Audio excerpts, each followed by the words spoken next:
Hello and welcome back to Rage Game videos and more Path of Exile 2 talk. Today we're talking Endgame, the beginnings of it anyway, with the Atlas and all these crazy maps and what's actually happening here, what are you supposed to be doing and what's the rewards and how are you meant to maximize your time, and I want to explain it in a simple, effective way. So as you complete Act 3 a second time on Cruel, you will instead have this event play out where you go to this new hub where we have new NPCs and the Atlas room, which allows us to begin mapping. That is the kind of endgame system of this, and within that there is loads of stuff. The Atlas realm essentially is a world where corruption is spreading out and we're transporting ourselves through time to deal with it. So you can see over here, there's loads of corruption to deal with. There's also other special things like towers that will reveal the location around. And if we look at different nodes, they have different symbols on it. This one has two. So if we click on it, we can see that it's got a boss on it, and we can see that there's also rituals on that map. To access them, we just need to be adjacent to them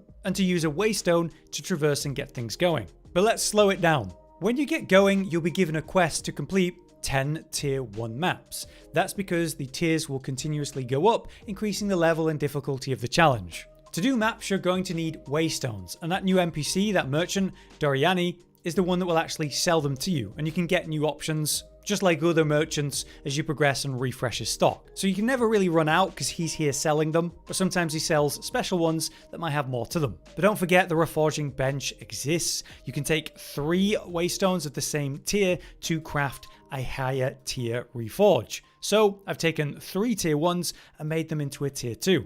Let's take 3 tier 2s and put them in the exact same way that I just did tier 1s, and as you can see, that makes a tier 3, so on and so on. So this can be a great way to get higher tier waystones if you are lacking on them or you need to manage them in that way. Knowing that that's a feature and a thing you can do, hopefully is helpful. So to give you some examples of waystones, here's some that I've got here: level 1s, level 2s, level 3s, level 4s, and so on and so on. As you can see, they come in normal, magic, and rare, just like other items. Magic items have multiple affixes on them that could be good or bad. Like this one has increased amount of rare chests, which is awesome, but at the cost, enemies are going to likely crit and crit harder in that waystone, so it'll be difficult. In the case of this rare one, you can see that there's more positives and more negatives too. With that in mind, then, that does mean you can craft on them with currency like you would with other items. So they have increased stun build up, but hey, waystone drop chance has been increased by 95%. Let's give it a second affix, see what we get. 51% increased number of rare monsters. Not bad. So we take the waystones that we're given, or we buy, or we get dropped, and then we pick somewhere to go.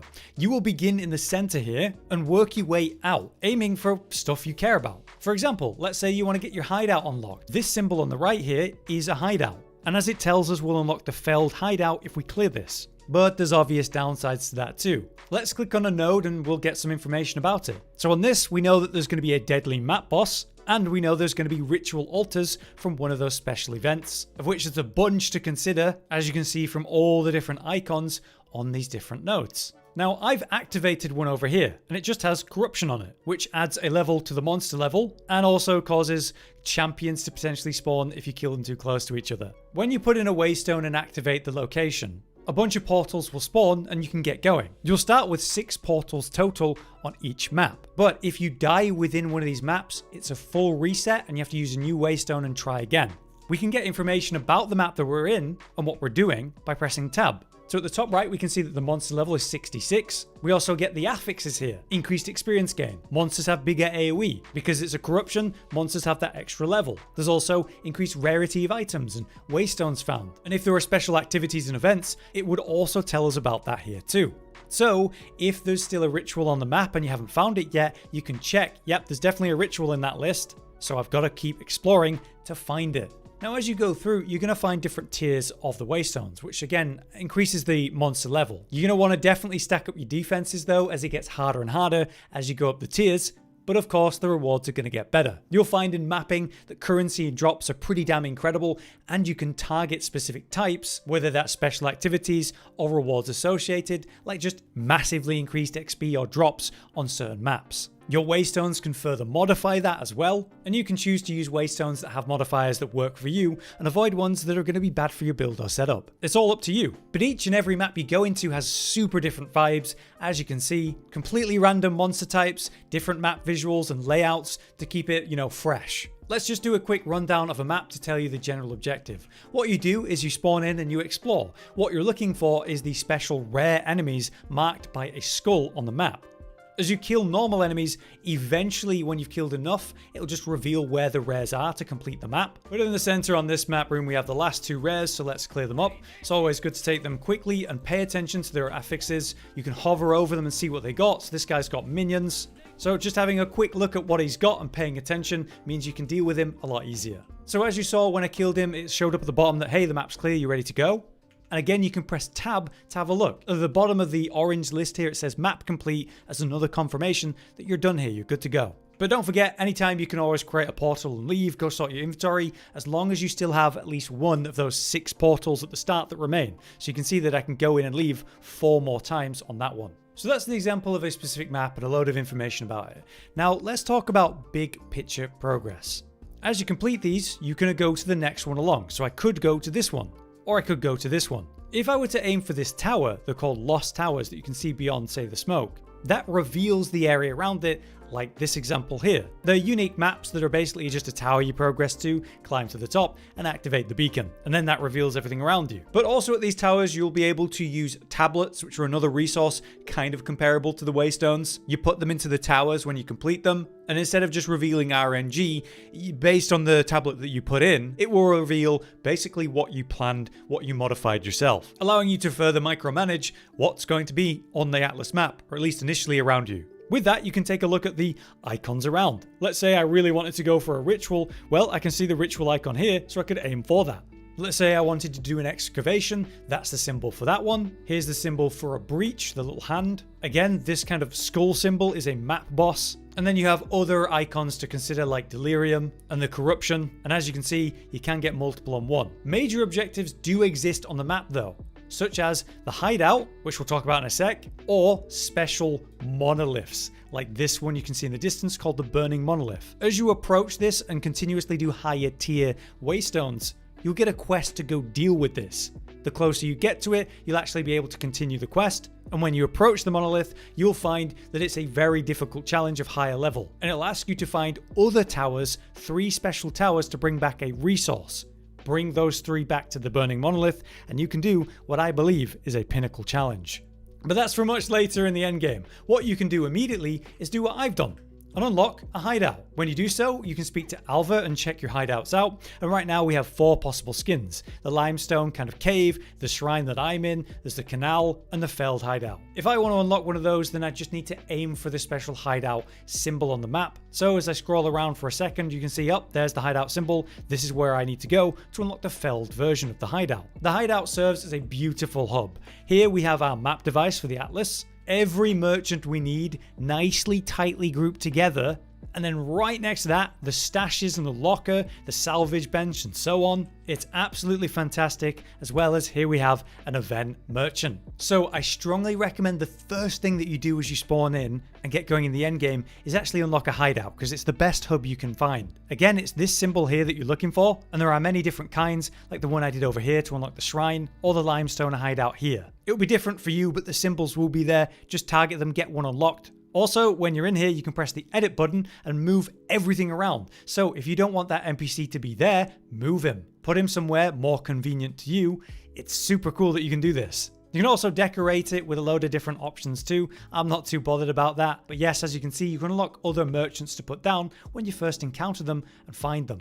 Otherwise, what you're doing is aiming for stuff you care about, whether that's special events or bonuses that are available on those maps. You modify it all using the waystones, but you can also modify everything on a grand scale with the Atlas skill tree. In the center, we have just the general Atlas and the benefits that we can get for that. Just as before, there are notables and keystones. And then each special activity has its own tree, like the breach one here, the expedition one, there's the map boss skills, delirium, ritual, and then one up here. You get points associated with this by doing things associated with it, or you unlock the core points here, the 30 potential, by doing the quest on the side here, Cataclysm Wake. It'll start out by completing 10 tier 1 maps, and when you do that at the end, he will give you a book that gives you your initial skill points for that skill tree. And then again at tier 2 and so on, further unlocking other quest lines like with the monolith.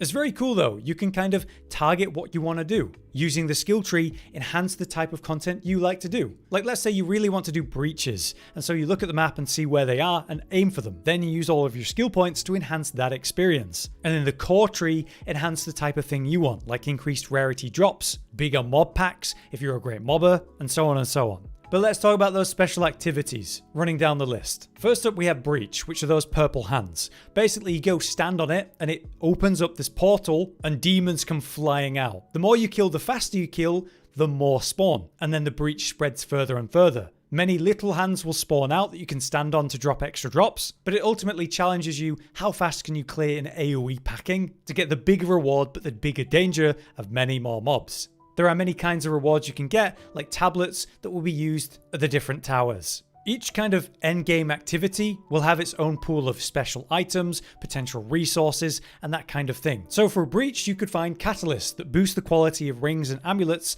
by enhancing certain mods. There's also a special pinnacle boss for Breach, which we'll be back to talk about in the future when we get to it. Next, let's talk about Ritual though. This one you actually encounter during even the first act when you're going for the campaign. And it's the same as it was then generally. By completing rituals, you build up tribute, and at the end of the ritual, you can spend it and see what the merchant's got to offer at the end. And it works the same as before though. Activate a ritual and kill enemies that spawn, go find another ritual on the map, and then it'll bring back all the mobs you've already killed on top of the new ones. But through this, you'll get resources to craft items. There are also going to be more tablets that drop, and yeah, you'll get tribute to spend with the merchant. There is also a pinnacle boss for this, which we plan to cover in the future. Another activity you might get is Delirium, which are these weird mirrors that you encounter by walking through them and then activate this mist. The longer you stay in the mist, the harder it gets, but the more rewards, of course. Just run around the map killing all the monsters. The more monsters you kill, the more rewards you get. As you can see though, this drops a unique currency or crafting material, as we should call it, distilled emotions. These can be applied to amulets to give them specific bonuses, and this is really cool because depending on the type of emotions that you have,